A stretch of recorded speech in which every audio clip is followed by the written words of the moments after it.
Pierre picked this purely for the furries, right? Yeah. Yeah, okay. I picked it because I like Spider-Man, and this is the And greatest furries. Spider-Man story ever told. I mean, I like the ending. I thought the ending was up. The cliffhanger? A cliffhanger, that's an ending, my friend. I mean, there was supposed to be a season 2. I forgot how sudden the ending was, because Yeah. I watched this show like years ago. It's literally just like, well, we die. Yeah, and I was just like, that was it? Holy shit, yes. Spoiler alert for I Spider-Man. mean, we're talking about Yeah. it, so. Anyway, Pierre's on this podcast. Yes. You might know me from Assault on Anime. I make videos infrequently at this point. Yeah, he's been working on this Transformers video for 7 months now. Whoa. It's been more like 2 weeks.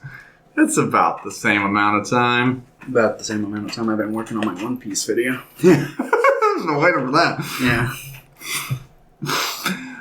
Anyway, Pierre's been playing Final Fantasy 13 all week long. I have. Nice. It's really good. It's not. Never played. It is. It's more of a TV show than a video game. With the amount of, I have 20 hours in it. Is and that probably 5 hours of actual gameplay, it feels like. I remember. So you're saying if the amount of videos in it outweigh the amount of gameplay, then it's a TV show. I said it feels like that. Uh-huh. It's obviously a video game because you're able to make choices. What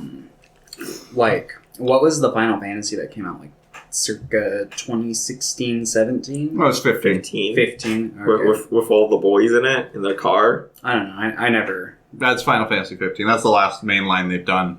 Still waiting for if you 16. don't count all the expansions to the MMO. Well, yeah. I just MMO's remember, 14, so it's the main line. 14 and 11. I just remember a bunch of my roommates watched one of the movies leading up to one of the games that was coming out. That at was the time. Kingsglaive. It's a really nice looking movie. Pretty meh story wise. I've only seen half of it. Ah, Well, maybe the other half's incredible. I don't know. They said they fell asleep during it. Yeah. so. It looks really nice though. Yeah, I think I caught a glimpse of it or so when I was when they were watching it. So it looked decent. And that's all Pierre's been doing this week. I've been moving. Yeah, we moved. Going to job interviews. We finished Lost. What are you guys doing next? Hopefully nothing. I don't want He's just George I want Lopez. we're gonna watch all of the George Lopez show. Not a bad No, choice. it's just I'm fine with watching long form television shows, but doing 2 episodes every day yeah. is the worst for me.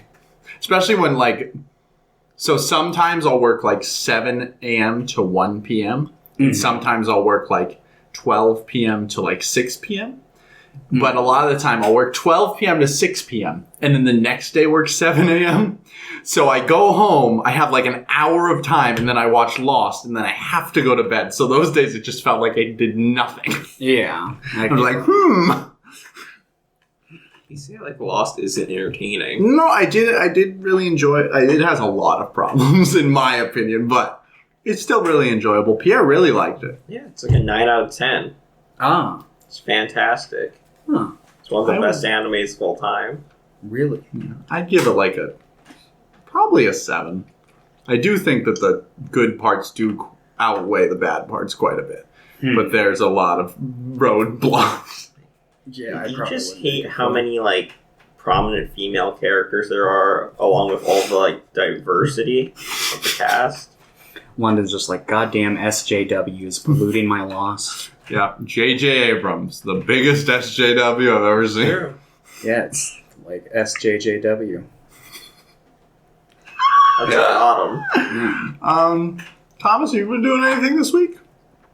Yeah, I played this PS1 style lighthouse horror game called No One Lives Under the Lighthouse or something like that. It was alright. It was whatever. Then I played a little bit of Visage. Visage. It's that PT kind of knockoff game. Oh, okay. Where it's you're going Is it through a any house. good? It's alright. I got to a point. Basically, if it's like dark in the house, your character loses sanity, and if that happens, like an old ghost lady will come up and stab you, and that's what happened to me. And I was like, I really don't want to like do all this shit again, so I just like uninstalled the game. But Got him. I'll play it in the future probably. You played some Destroy All Humans. I did. Yeah. I played some Destroy All Humans. Good game. Like maybe a year ago, I got it for the PS4, the original port that they have. And I got to one point in the game that was too hard for me to pass, and I got to the same point in the remake. It's the part where I gotta guard the fucking towers from like all the soldiers and shit. Like the top of the hill. I think I'm like an hour before that. I've only played just because I've been busy, but I did get it like the first day it was out. I don't think it's on. You're like in a parking lot or something. Right? Yeah. I know what you're talking about because I remember getting stuck there when I was like 9. Yeah, and I'm just like, look at I that. can't do this. You're as good of a gamer as Pierre was when he was 9. That seems apt. I'm not much of a gamer. I'm watching an X-Play episode or something about that area on G4.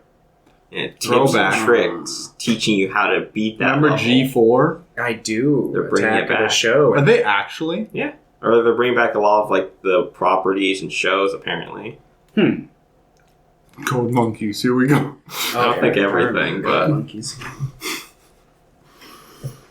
Okay. Have you watched anything?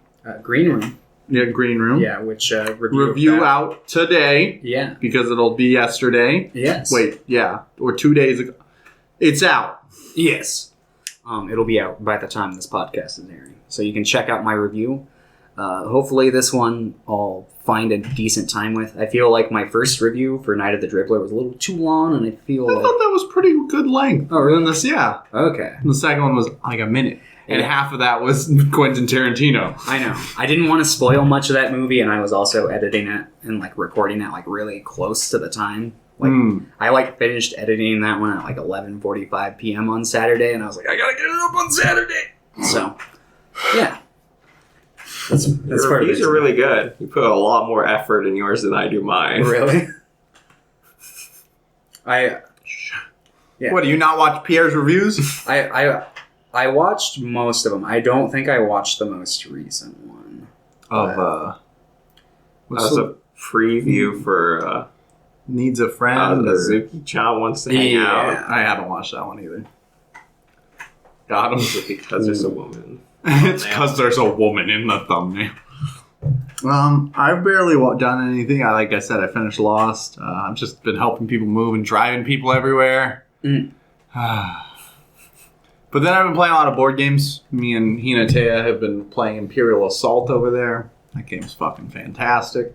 Because it's you play throughout like a big campaign. So we've only done 3 of the games or 2 of the games, 2 or 3 of the games out of like 12 or 13 total for one big campaign.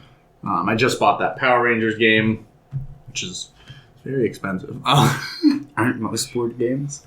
Yeah, but especially if you see it comes with a lot of miniatures, it's like, uh-oh. Yeah. And that has a lot of miniatures. So it was $90. So someone makes those by hand. Yeah, but like Imperial Assault was also $100. Oh shit. Even like a lot of the small... That guy right there, that yellow board game I just got yesterday as well. That's Jaipur. Jaipur. Great game. That was like $25, and it's just a deck of cards and some tokens.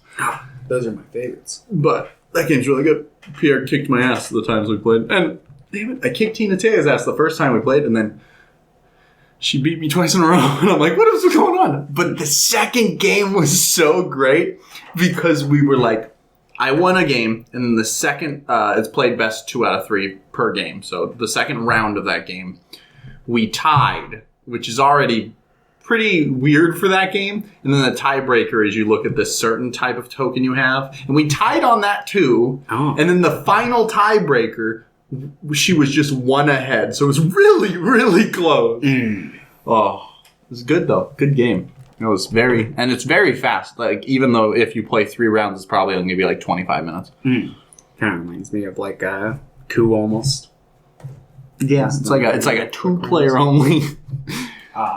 But yeah, Coup, good old Coup. That's in that little box there. It's a nice cheap game. Yeah, Cou's a pretty fun guy. It's not as good as Jenga. I would agree. I like but Ku's sister series more. Resistance. I would agree with that as well. I think Resistance has a bit more meat to it. Mm-hmm. I think Ku gets tiresome after like 3 games, and every time I've ever played with somebody who wants to play Ku, they're like, "Can we play a 10th game?" And I'm like, "No!" Like, please, I'm the Duke. And it's just like, I'm the Duke. It's like, yeah, I'm the Duke. Yeah, fucking right. There's 3 Dukes out. I'm the Duke. I play that just like, I believe you. I believe you. I believe you. Like, I don't think anyone can actually lie. No, it's not something people can do. I see the best in people, especially when playing Ku. It's the best time. It's the best strategy for Ku. Yeah, but that's pretty much all I've been doing. Did I do anything else? I started watching American Vandal Season 2. Because I remember when the first season came out in like 2017. I really enjoyed it. And then I never got around to watching Season 2. So I watched the first episode. It was pretty good. Decided to watch the rest. Where the guy draws all the dicks around campus. Yeah, and it's like, who drew the dicks? And it's like a mockumentary, like, investigative series. Yeah. It's like really good. Oh, okay. Huh. And Season 2 is about someone that pretty much poisoned the lemonade so everyone would shit their pants at school. It's called The Brownout. Oh, man. It's called 9/11. 2. Shit like that's why I don't drink, like, pop. Like, if I was at school and there was like, oh yeah, we've got like lemonade here, just like an open bowl, I'd be like, no, fuck it. Well, it was in one of the like water dispensers, but somebody could just lift it and put some in. Okay. Yeah, that's all I've really been up to, though. Just, vibing, as they say. Got a table. We got that last week, though. Yeah, we recorded the last podcast. Yeah, it extends. It does. I put it back to the small version just now. Well, that makes sense. Because I realized that it's been like out for a couple days, and I had forgotten about it. Okay. We got 3 people that asked questions today. Really? One of them being Pierre. What? So here's some Pierre question. Here's some Pierre question to himself. Is it problematic when someone says a Big Mac on a Wednesday? Well, I can't believe you said that. Are you going to cut this out? Is that illegal? He used predictive text to ask that question. Ah, okay. I see. But is it problematic when someone says a Big Mac on a Wednesday? I think it depends on the context. Are you going to cut this out? No. Like, this is... I don't think you can put this on Spotify anymore. Yeah, no, I think it depends on the context. If you're just throwing out Big Macs on Wednesday, probably not a good idea. But if you're like, hey, I want to go to McDonald's and have a Big Mac, that might be the only acceptable. I don't know. I feel like you might want to say BM. Like, if you're able to work it into the conversation and make sure it's funny, it's okay. Like, Adam Sandler does that a lot. He'll just say things, but because they're funny, it's okay. Oh, yeah, he does the funny little voice, and it makes it all right. Yeah. Big Mac on a Wednesday. Ooh. Yeah, he's a ghost. Sandler's in your house.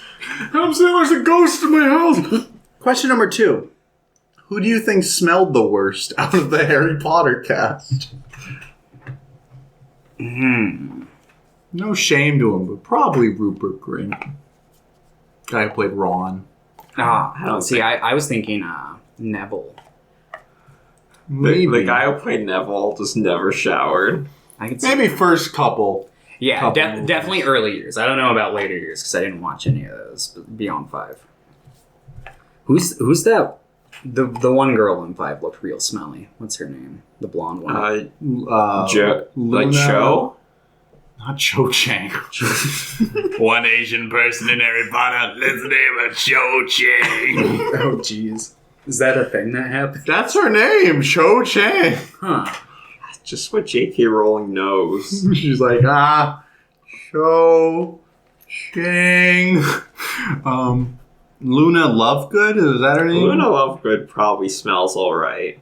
Her Well, we're probably don't looking wear at the deodorant, cast, not the but- characters. The character of Luna Lovegood would smell like just trees I think and like Subway.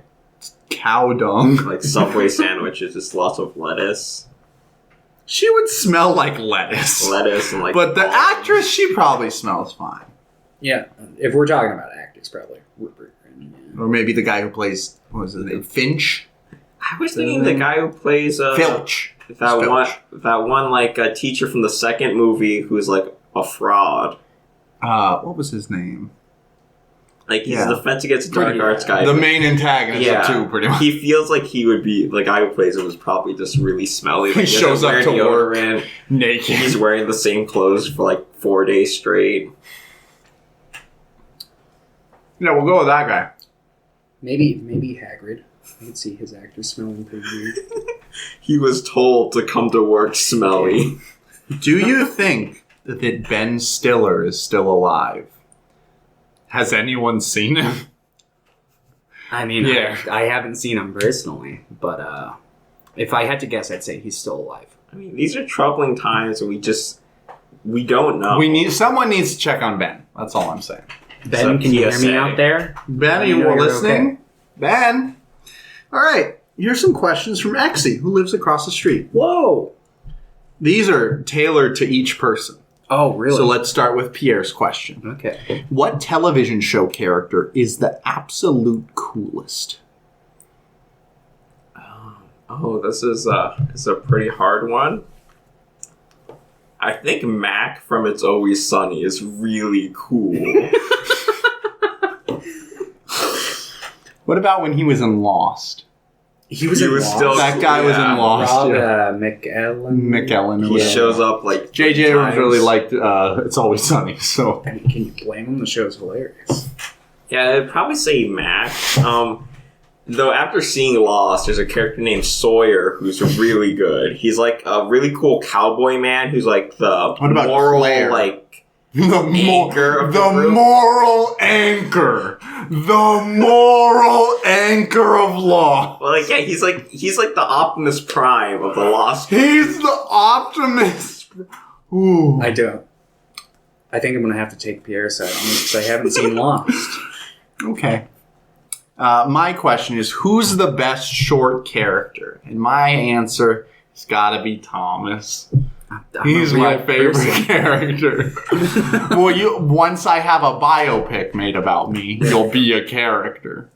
Okay, I guess the Dark Web Master from the DOS. Yes. No, I'd probably say there's this really cool like YouTube short film called How to Get Away with Murder. Is that what it was called? Is that the one you made? Yeah. Is that the one you're in? No. How to Drive. Well, I'm technically in it, but you don't see my face in How to Get Away with Murder. I had to like opt out from Manny in a scene, so I'm like under the covers while he's like suffocating me with a pillow. So you see like my legs and feet, but you don't see feet. Yeah, Thomas's feet are the best. No, I'd probably say I like Sam from Lord of the Rings. He's pretty epic. He's the best character in Lord of the Rings, besides, of course, the tree. I was gonna say, like, besides, of course, who? There's a lot of characters I like in Lord of the Rings. Samwise Gamgee is the MVP. I don't know. There are a lot of cool short characters. George Shrinks, anybody? Yeah. Peter Dinklage in Elf. Does Ozzy from Ozzy and Drix count because he's really small? What, from fucking... Is that from Osmosis Jones? Yeah. Yeah, sure. Tiny Husband. Tiny Husband? Yeah. You never seen those like videos? No.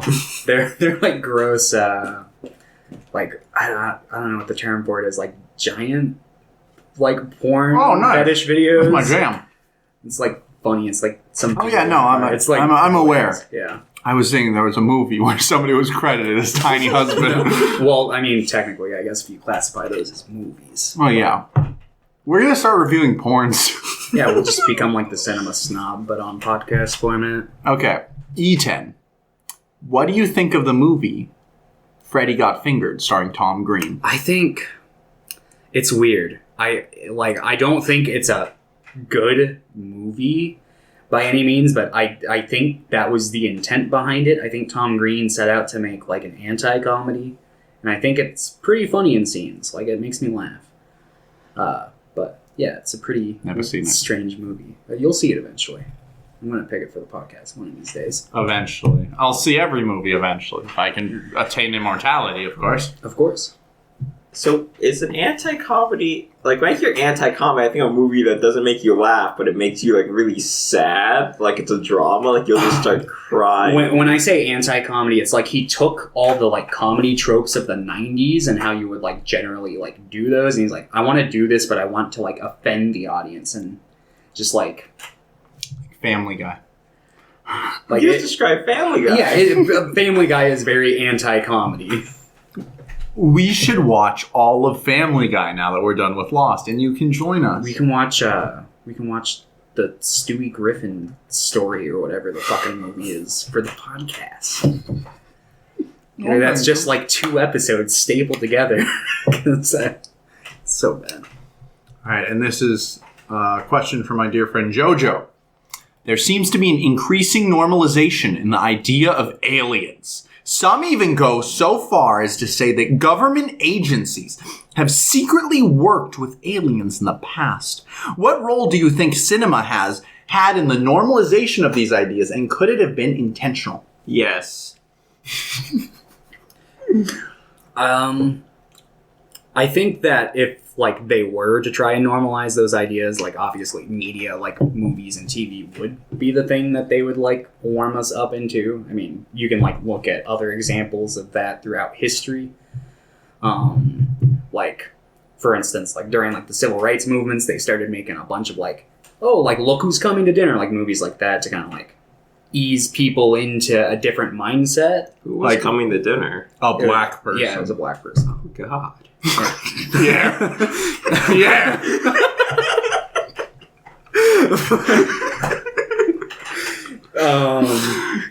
So I guess you could like just say that. Oh. Hold on. I'm picking up the mic. Oh. Okay. But I could see like the same kind of logic being applied to like aliens instead of, you know, like black people. But what's the difference? Pierre's gonna get this episode pulled. Pierre, you're black. Stop saying these things. I'm not. What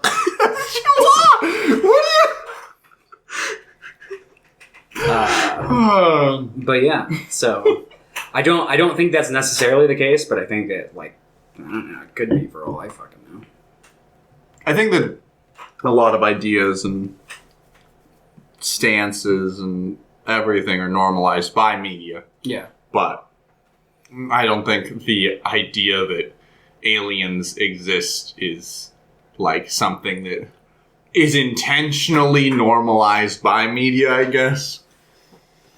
I feel like way back when most of like the aliens in media were usually aggressive, like attacking. Like the 50s. So if the government is seeding ideas through media, more recently they've been seeing the idea that maybe the aliens are friendly and there to help us. Or maybe it's just like the idea that maybe it'd be a bad idea if an alien landed somewhere on Earth that somebody just shot him in the head. Like maybe we don't want to go into intergalactic war immediately. Steven Spielberg was the guy who was like, you know, there's a lot of mean aliens in movies. I'm going to make 2 nice alien movies.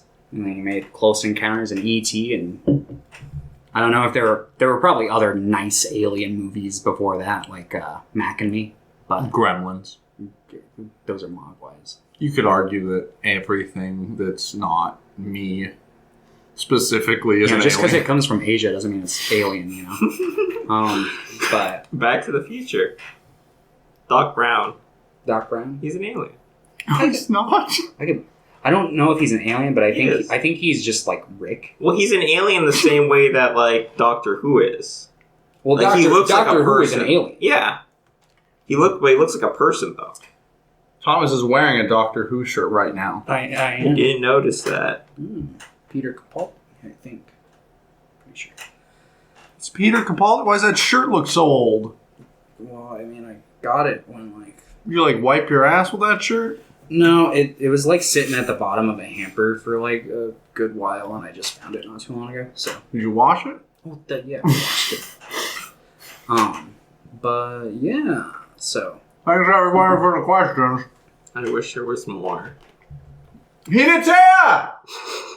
Quick, come out here! Quick, come out! Quick!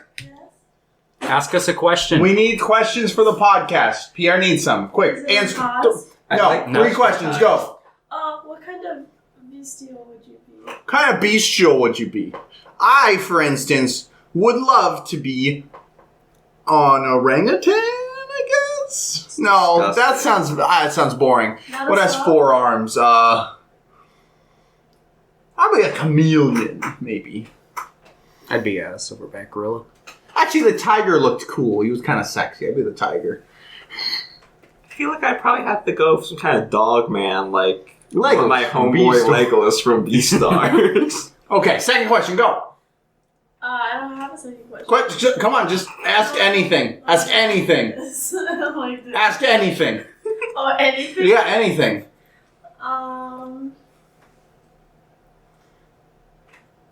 There you go. All right, thank you, Hinata. Woo! Another successful mission. All right, so where question time is done. Now to get into the meat of the episode. Spider-Man Unlimited. I wish at the end of the theme song they would have They do. not say that. Yeah, they do. We watch. They say Spider-Man Unlimited at the end of the theme song every time.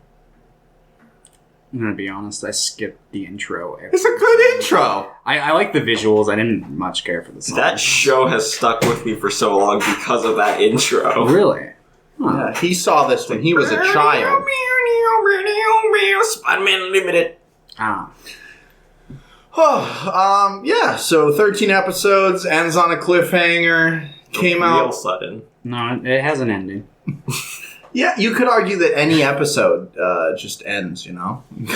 Yeah. Every show just kind of ends. So this came out around the same time as like Pokemon, Digimon. It was canceled after like 3 episodes, but they made 13, so they eventually ran them. But they didn't. The episodes weren't released until like 2001 to 2003 after the first couple. This was a year or two later. Yeah, 2. And then they like occasionally just ran them for like 2 years. Ah. So they'd be like, let's release another episode. And then like 4 months later, it'd be, yeah, I guess we'll put another episode out there. Okay. The thing that like I would jump to if I was comparing it to anything, it felt like this was like basically like what GT is to Z, this is to the like 90s Spider-Man cartoon. Referring to Dragon Ball. Yeah. Well, it's like a spiritual successor to Yeah, Spider-Man the original animated series. It's series. a much shorter series that got canceled and takes place in space. It takes place on another planet. All planets are in space, though. Get fucked. Not true, by the way. Some are in little glass like jars. In that jar's in space. Everything is in space. Yeah, everything's London. in We're space. in space right Well, now. we don't actually know that because what if space isn't real? I thought you were going to say it was in us. There is space in us. See? Space. Well, let's put his whole foot in his mouth for all the podcast listeners. I can't. I'm not flexible. Yeah. This was a weird little show. Yeah. It also does feel. I know Pierre did say a couple of times that it kind of felt like Batman Beyond. Yeah, In a way. it felt like they were just kind of like, I can't remember Batman Beyond came before or after. I'm pretty sure it came out a little bit beforehand. I want to say Batman Beyond was 98. Yeah. So this almost kind of felt like a kind of like, hey, they're making Batman Beyond. And No, that's kind of 1999 popular. apparently. Regardless, Spider-Man 2099 exists. Yeah. And I've never heard of it. I'm lying. And I feel like that's where they were taking. It's like they were like, we want to make Spider-Man 2099, but it's got to be Peter Parker. Though. Yeah, like the city itself and his like new costume look a lot like 2099 stuff. Yeah. I was reading a small synopsis of what the series was originally intended to be.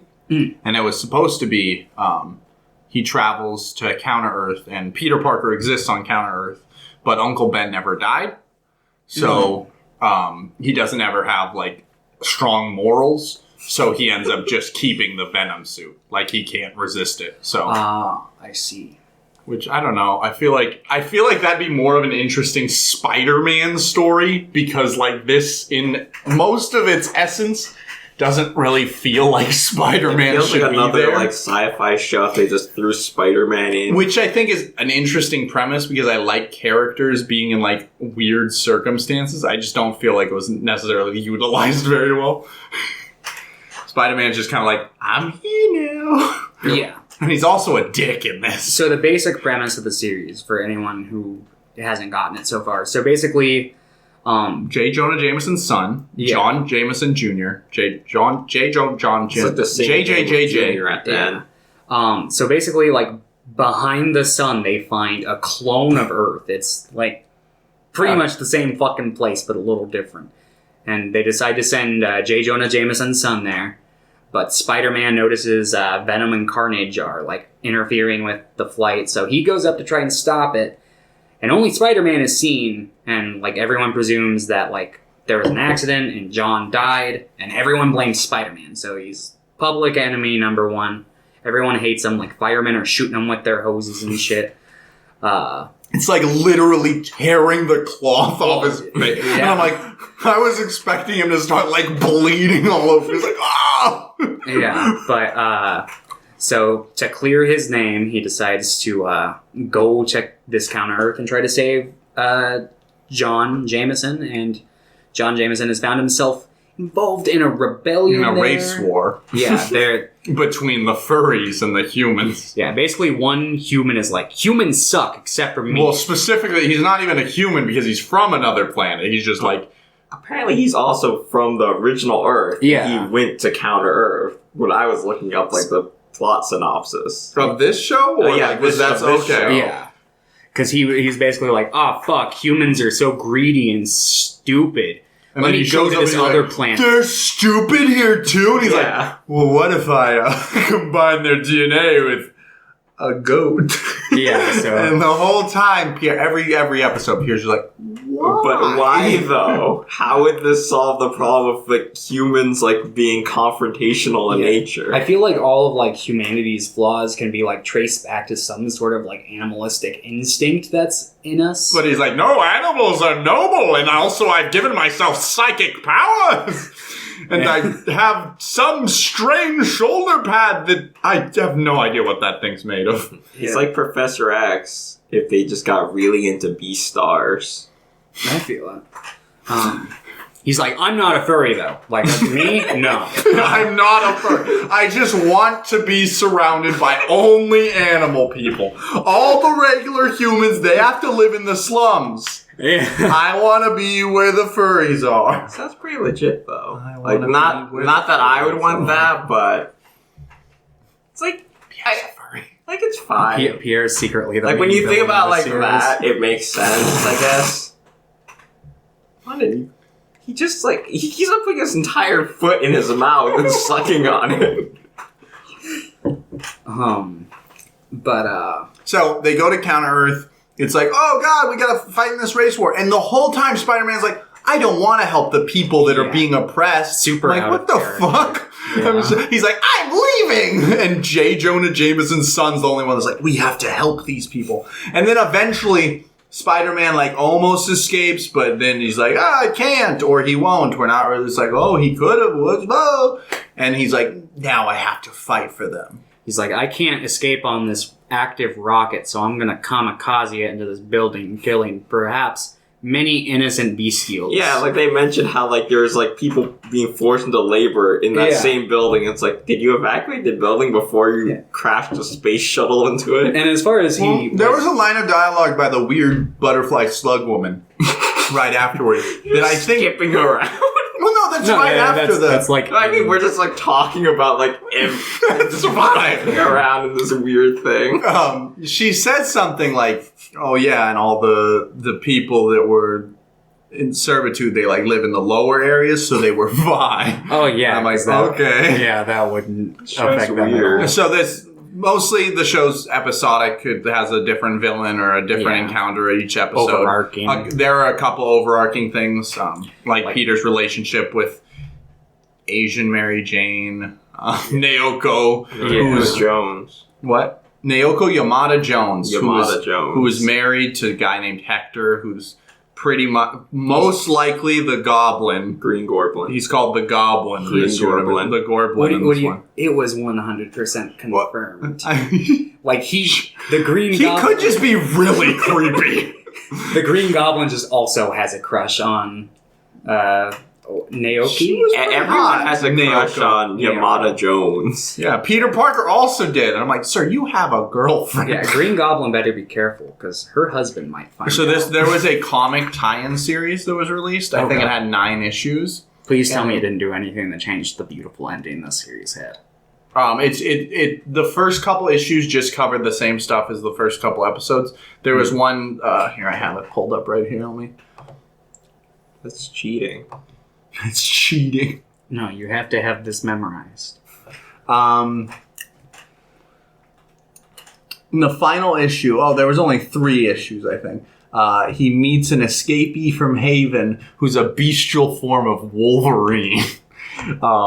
And they fight a bestial chameleon in that, and then it's hinted in that Wolverine is Naoko Jones' husband, which is really weird because I think these were like supposed to be made, but they didn't really have any overlap in like the creative team's department. So like it's very, very heavily implied that the Goblin is Naoko Jones' husband, but in this is like, oh, it's Wolverine. Yeah. I kind of hope he's not because that would make that second episode where we like see him team up with the Goblin, I was like, holy shit, I like this Green Goblin. I think he's pretty all right. And then he started being like, you hanging out with that Parker boy, and it's like, oh my god, they made him into a creep. Now I can't like better. him. Yeah, they made. I do think that I would say that I think that just Peter Parker in general is really, really boring in this and out of character. And he has no. I know you said this. He has no quips in it. Like Yeah, no, his there's quips there's like 2, but I'm not Guinea Pig Man. I'm Spider Man. there was one Tony the Tiger. really funny line that Karen says in I think the last episode. What does she say? Suck an egg. Butt brain. butt brain. Suck an egg, butt brain. Yeah, no, I remember that one. I was like, that's the one because she had a couple like quips leading up to it that were kind of like flops, and I was like, no, almost. Which is weird because most of the writing team of this was the writing team for Spider-Man the animated series, and what I've seen from that, Yeah, no, it that's, has some decent stuff. yeah, no. Stuff. They must have just used all their material in that series. Yeah, I guess. I don't know. I think Peter Parker in this is the better Peter Parker because his hair is pretty cool. It's like black and He has a decent visual design, I will and say- I like the suit a lot, except for the cape. The cape is awesome. He likes the cape. I think the cape looks fucking stupid. I like the cape, but I like the cape on Spider-Man 2099. So it was I just an don't- easy transition for me. I just don't. I think the color of the cape throws the whole Just thing webbing. off. Yeah, but it could still be like color, like I just think if it having was white. colored, it would look really tacky and weird. I don't. I think it looks dumb. What do you want, like that, like blue tint? Also, over, I like the visuals of the intro, but I fucking hate the visual where the face is going up and it's Spider-Man, but he has the hair still. love I that. hate that visual. I'm like, this looks so stupid. I did like the visual designs for a lot of the characters in the I series. think a lot of the Bestials looked really cool. There's like Or decent, at least. Better than Beastars. There's like one random guy that they show in like episode 2 or something, and he's just got like green hair, and he's got like a little green, like, I don't know, it looks like a piece of grass hanging off the side of his head. And I was like, I like that guy. I hope he's relevant, and he never was. But I thought they gave him a cool character design for a pointless character who was just meant to be a civilian. There's a lot of characters in this that I'm like, I wish these guys had more screen time. Like bald guy with mustache. Not that. Like But like that. Get. Like that monkey that drives the car. Like every Git. single time. Like Git? Yeah. Ghost Bandage Boy. Yeah, no, I know. I thought that, like, he didn't really do it. I thought that his premise was He interesting. gets Yeah. one episode. Yeah, everyone got one episode, like all of the, and I'm like, why did you give Bromley an episode? Oh, Bromley was the fucking worst. Me and Pierre saw that he had a mum tattoo on his arm, but it kept disappearing in between shots, and I'm like, then we could only look to see if the mum tattoo was there. I thought Bromley was worse. He's most of my the favorite characters of the Resistance. Is that true? Yeah, because his mum tattoo and his tie with like the tie with in his hearts on it. vest. I don't know. Like, also, like, so many of the episodes, they just don't really tie in well together. Like, there are some stuff, but, like, the whole plot with fucking J. Jonah Jameson Jr.'s man-beast form just kind of is only relevant for 1.5 episodes. Yeah, like 2 scenes. Yeah. It's like one scene at the very beginning is like, oh no, it's happening again. Oh no. And then the next episode is like, oh, the man-beast episode. And then it's done. Yeah. And it's the same thing with like, the Gorblin, he shows up in multiple episodes. He's a pretty prominent character. Why is the Vulture in the show? He shows up once. And I'm like, okay, this is interesting. But also, his visual design is a lot like the Gorblin. I'm like, couldn't they make it a little more interesting? Yeah, because I liked this version of Green Goblin, because he felt like a blend of, like, the Vulture, Wolverine, like, a bunch of, like, Spider-Man, like, comrades and villains, you know, kind of mixed into one. I was like, this is pretty cool. But then they, like, introduced Adrian Toomes, and, I'm not the biggest Vulture fan in the first place. I think his character in most versions is pretty fucking boring. And I thought the character design for this one was abysmal. Pretty fucking boring. I did not like it. I think Vulture's great because he's just like an old guy. He's like a boomer with a wingsuit, and that's like his whole thing. Yeah. He's just old and can fly. That's exactly why I don't like him. I think that's great, though. I like it. Like, I like the character fine, but I don't think, like...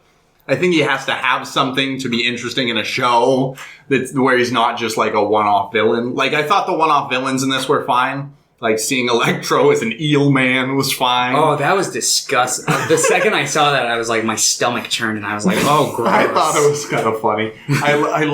I was really disappointed in the Kraven the Hunter episode, because I really liked the idea of Kraven just being like, I'm going to set a bunch of traps. I like Kraven. And then the traps all just sucked. Yeah. I'm like, there was nothing interesting. I liked Kraven's design, but yeah, no, the episode itself is pretty meh. I wish he wore shoes. Yeah, he didn't wear shoes. Neither did the Vulture. Yeah, but he was flying. Yeah. You don't need to wear shoes if you're, like, not touching the ground. Fair. Yeah, it was just like, there was some interesting stuff. I thought there were a couple episodes that felt really, really long. Yeah. The first episode and the Vulture episode were the ones that really stood out to me as feeling long. Not necessarily they were boring. I thought the first episode was pretty good. Personally, I liked it. I thought that first 2-parter was pretty interesting and set up the world pretty well, even if the world makes no fucking sense. Absolutely not. It's like, why are they furry? Yeah. Why's it gotta be that way, though? One of the episodes I actually kind of liked. I didn't like it as a whole, but I liked things about it. Was the Eddie Brock withdrawal episode? I was about to say it. Yeah, I thought that was pretty decent. I liked it overall. I think I liked the show more than you first, there were a couple episodes I genuinely thought were pretty good. I thought that might have been my favorite personally, just because I like Eddie Brock, I guess. Yeah, I don't like how they like. I don't know. Carnage felt like a comedic side villain as opposed to... Which was sad because sometimes he did the transformation at one point where he turned into a giant knife and slammed through a robot. I'm like, that's sick. Why aren't we seeing more of that? But Venom and Carnage are just super underutilized. Also, I had no idea that like Eddie Brock and Cletus Cassidy were even fucking in there. Because like in the first episode, they like go through a fucking like crack on the ship. And I was like, oh, okay. It's just the symbiotes or whatever. But then it was like... I think with the suits, they can just kind of morph into anything. Yeah, it's weird. I was thinking about that, they too. Do, but there's also the thing where Spider-Man can just, like, shoot a little ball and it should, like, now it's a shield! Yeah. Now it's a parachute! Like, their human body just turns into, like, people soup inside it. Yeah, I guess. I don't know, like, I can't recall that ever happening in any other, like, Venom... Yeah, I can't either. Carnage. Like, them to go, like, full liquid and still have a body in there. I don't personally mind it, at least in this. I think, like, I don't mind that they did that. I do mind that, like, they didn't really explain that Eddie and Cletus were still in there, because I think that's an important thing. Yeah, just one episode, he finally just pops out and is like, "Oh shit, Eddie, you're there. Okay." Fuck.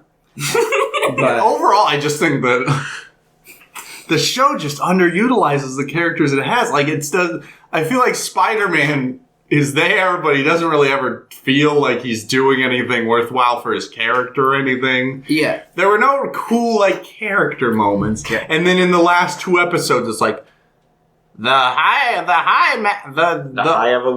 evolutionary is Karen's grandfather. I don't give a shit. You're a Palpatine. What's that a reference to? Star Wars Episode 9, where Mr. Palpatine is like, I'm back, He and hasn't everyone's watched Episode 9 related yet. to me. Well, Yeah, everyone's related to Mr. Palpatine. He's like space granddad. Okay. I know that, like, there's, like, something, or there were, like, theories Yeah, where it's, he's like Rey Finn's- and him he's- are, like... No, it's actually Finn. Okay. You're a Palpatine, friend. Finn's just like, shit. I wish it was like that. Oh, related to this old guy? Fuck! Right! It's like, if you want to join the dark side, you have to kill your new girlfriend. I assume he gets with, what was her name? Rose, the one that everybody hates. Rose has 76 seconds of screen time. He's like, make the Rise of fan base Skywalker. happy and kill her. I'd be so sad. I feel bad for her actress. Like, Yeah. I don't think an actress should have gotten the slack for a badly written character. Like, Rose is not a badly written character. I thought you... I will destroy you. What was good about her? Everything. That's not an answer. That is an answer. She hung out with Finn, Ah, who yeah, is the of course. coolest character. Cool by association. I got it. Yeah. My sister's dead. Anyway, Spider-Man Unlimited. Yeah. So the end of the series ends on a cliffhanger, but it can work as its own thing where everyone just dies. I have the That's second my season. favorite character, the guy on the right. The monkey. I also think that the Knights of Wundagore are also underutilized as all hell, except for Sir Ram. It's just Sir Ram. Yeah, I thought the fucking tiger guy, like, I was super excited. I'm like, I like what this character's He about. has a really interesting, like, there are Yeah. interesting parts to him, and it would be interesting to see him and Ram go against each other. But, like, Lady Vermin, right at the beginning, she's like, I'm here for the first 2 episodes. And I then show I'm up in gonna- episode 4, I show up in episode 13. Goodbye. And every time I'm on screen, I'm gonna try to fuck Spider-Man. But, Same. But, yeah. and I can't even remember the fucking, what was the other lady's name? The, Ursula. because she's a bear. Yeah, the Russian bear lady. And it's like, I don't know if that's like a racist stereotype, but it feels racist. I don't know. Like, oh, she's a bear. Give her a Russian accent. I feel like there's like a lot of just like, this is one of those shows where I noticed a lot of like shows that have animal people or anthropomorphic characters where I like, maybe it's just me, but I always feel like it's weird when like a character like Spider-Man this is like, hey, fish face to Yeah. fish man, because Yeah. I'm like, is that a like slur? racist or a slur in a way? Is that like the same as Spider-Man saying, hey, Blackie? It's like, Yes. I mean, probably. I think about that a lot when watching like things with anthropomorphic Like characters. Beastars. Yeah.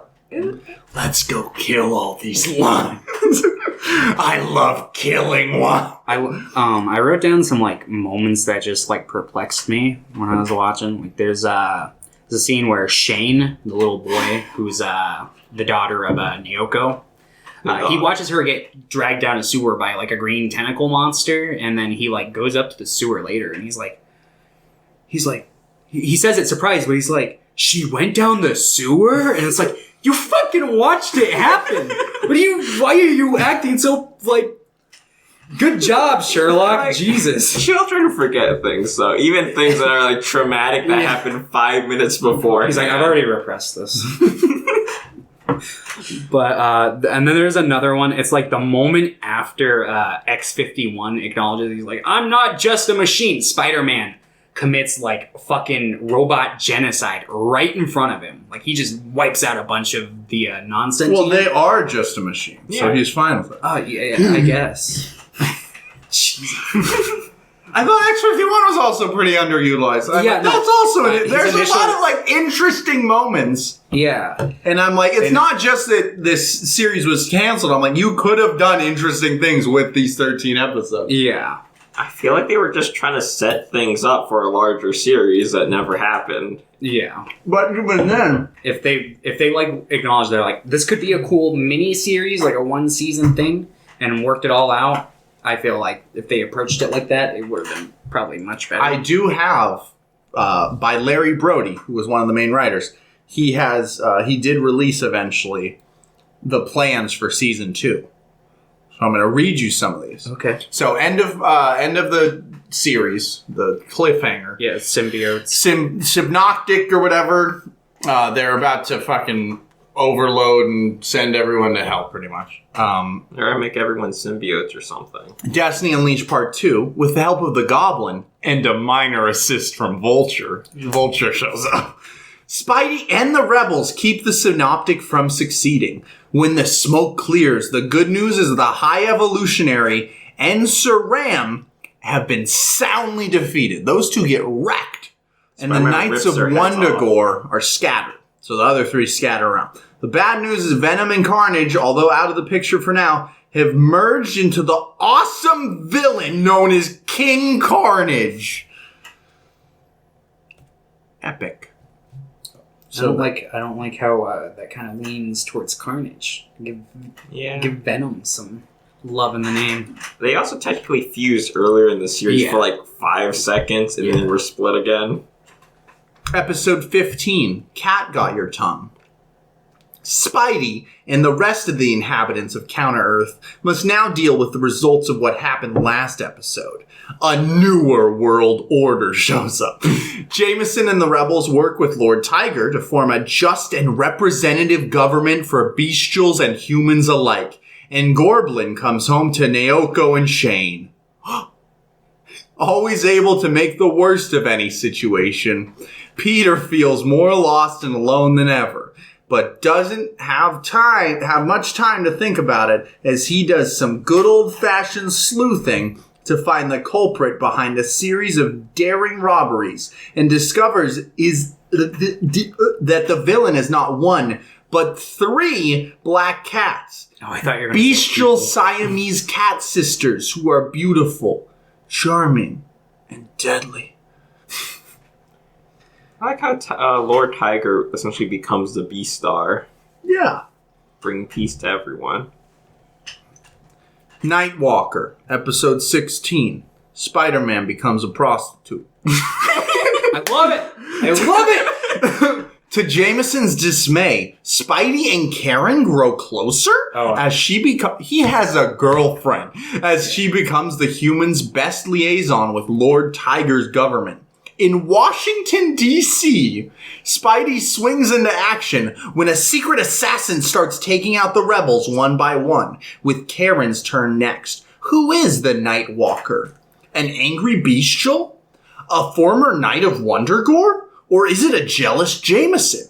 An embittered Bromley? Spidey has to find out in order to save Karen's life. I feel like we should know. Bromley. It's probably Bromley. See, when you were initially reading that little synopsis for that episode, when you were like, to John's dismay, I thought it was because Peter was a prostitute.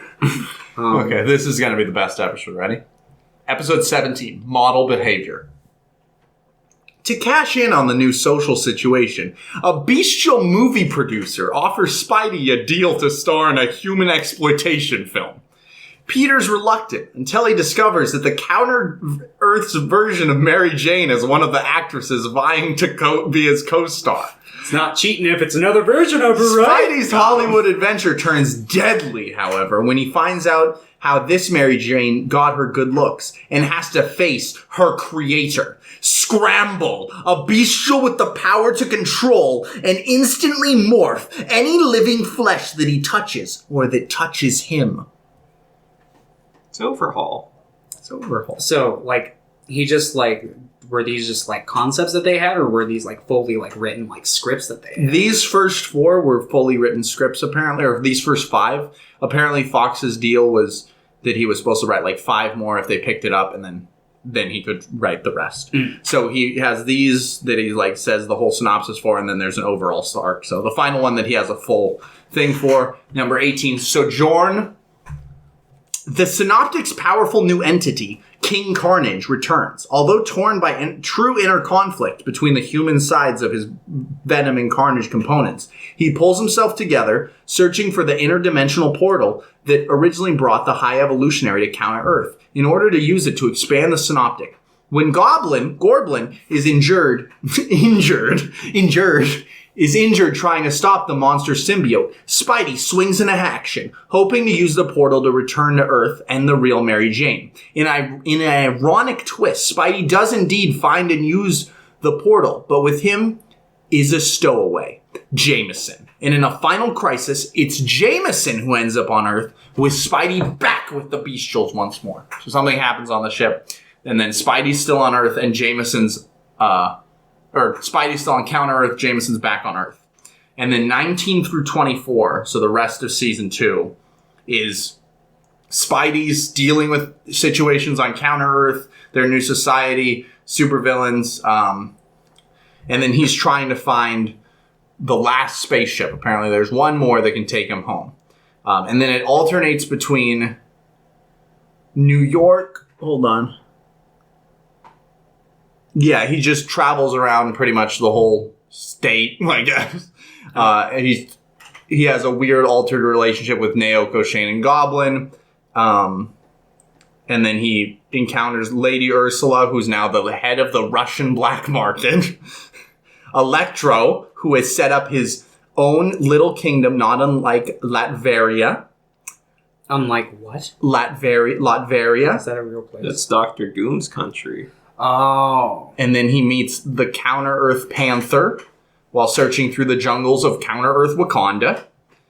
He meets the Black Cats again and others. In the end, however, societal concerns come to the fore as, just when things are looking brightest for bestial-human relationships, the High Evolutionary and Sir Ram return, angrier and more powerful than ever? In a butt-kicking 2-part finale, Spidey rises out of the ashes of agonizing defeat and sends both of them packing forever, and at last rockets his way home to those he has missed for so long. Fade out? ?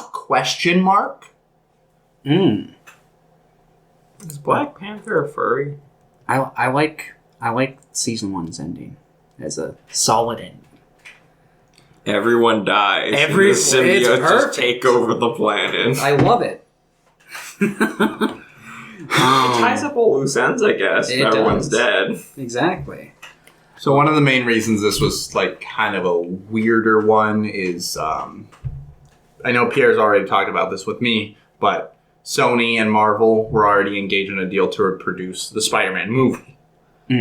So Saban, who was doing, or Saban, guys who do Power Rangers, Saban's they were the Power ones that Rangers. produced this show. Okay. And they couldn't use any source like the traditional Spider-Man suit, or adapt any of the early comics. So they had to But go to Counter-Earth. They use his original suit for like 20 minutes. I guess that's fine. Yeah. I guess it's like you can't have a lot of screen time with it. yeah, well, I mean, I know that if I was to petition for them to bring back one Spider-Man series, it would still be Spectacular Spider-Man. But Pierre loves Spectacular Yeah, Spider-Man. probably. I think that's probably the best one. I agree. But yeah, no, this was.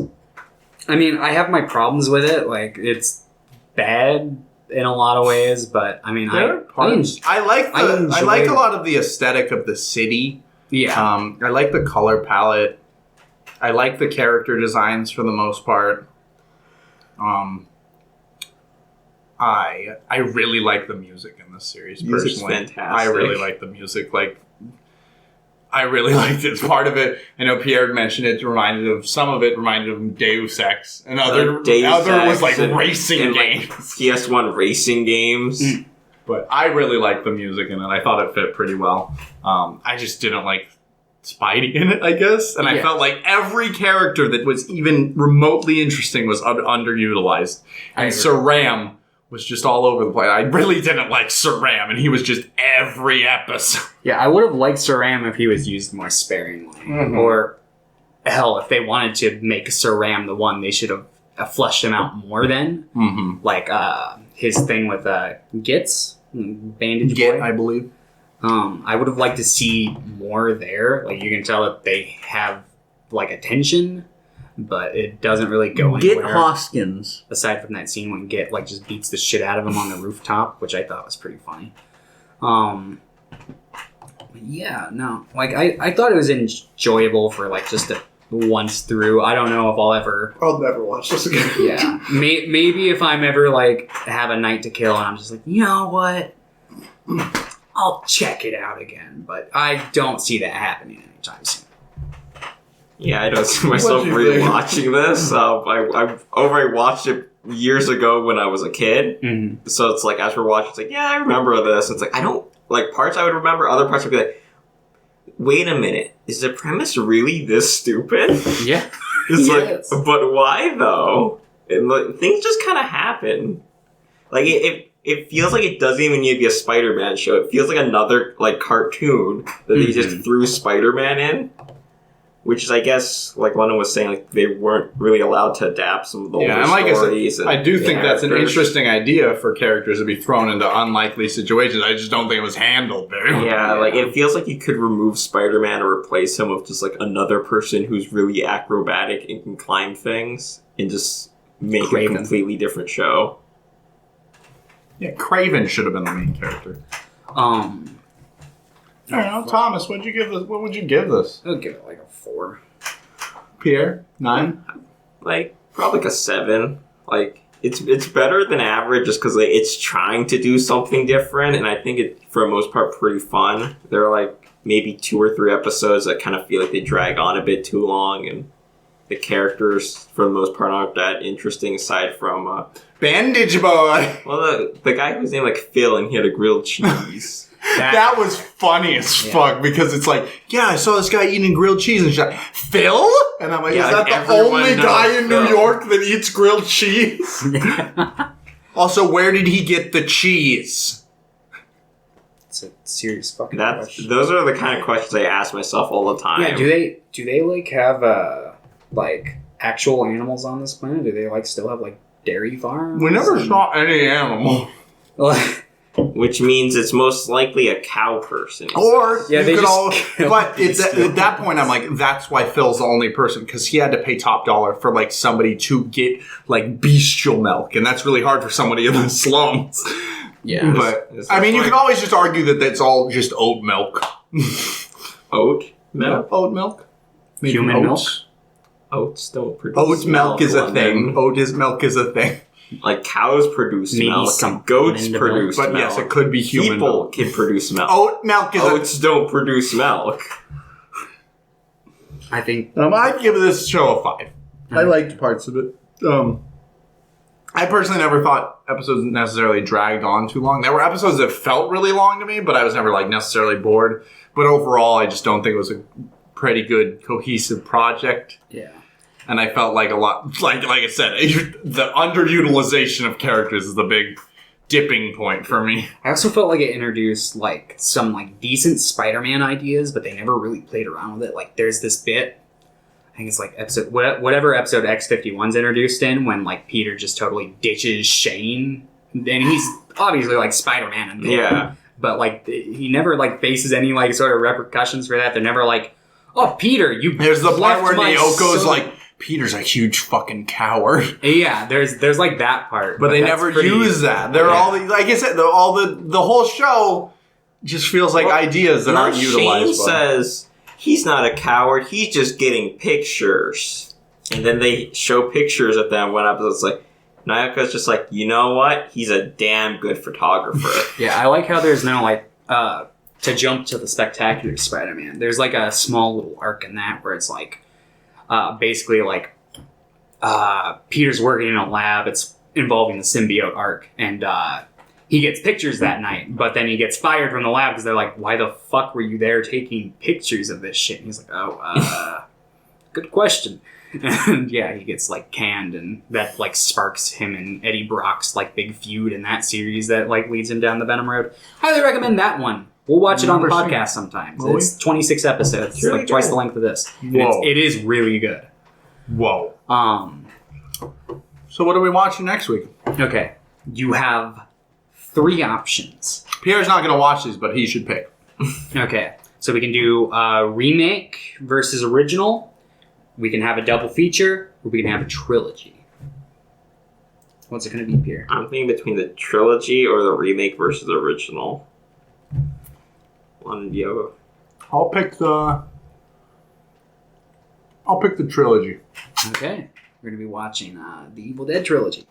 Very epic. Yes. Very epic. So that means the Evil Dead 1, 2, and the remake, right? Yeah, Yes, the yes. Evil Dead trilogy. Yes. Army of Darkness is in an Evil Yeah, Dead. I don't see the Evil Dead in the title, so it's not an Evil Dead movie. Fun fact, the original title for that movie was The Medieval Dead. I don't know why they didn't go with I remember that. But I remember reading that. That's a good name. yeah, no. Pretty good name. Army of Darkness is also a pretty cool name, but it also just sounds like a Magic the Gathering card. Yeah. But no, for real, it's going to be Evil Dead 1, Evil Dead 2, and Army of Darkness. Heads up with the first Evil Dead. All HD versions of it are like tampered a little bit. It doesn't it's not like a make or break the movie. It's not like as noticeable as like the George Lucas edits in like Star Wars or anything, but they do like edit out a lot of like the stuff that I think makes the movie charming. But Like the tree scene. no, but I like hate that scene. yeah, no, that scene's Is there a scene with a tree? yeah. Yeah, true. we'll talk about it on the podcast next week. I'll listen to that. But what's it called? Yeah, the original version has like you can see like strings. There's like Rob Taper in the grass in one scene. Well, you're a producer for the film. Oh, yeah. Yeah, so it's like stuff like that is like cut out of it. I have the DVD, so I'm gonna watch that Well, version. I will but- probably watch the one that's tampered with. But Yeah. that is on Netflix. The other 2 are available to rent or buy, wherever you rent or buy things digitally. Mhm. Alternatively, you can always buy a VHS tape of it.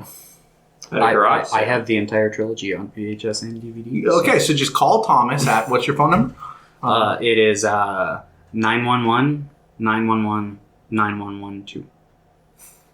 2. All right, well, thanks again for everybody for watching. Thanks, Pierre, for joining us. Yeah.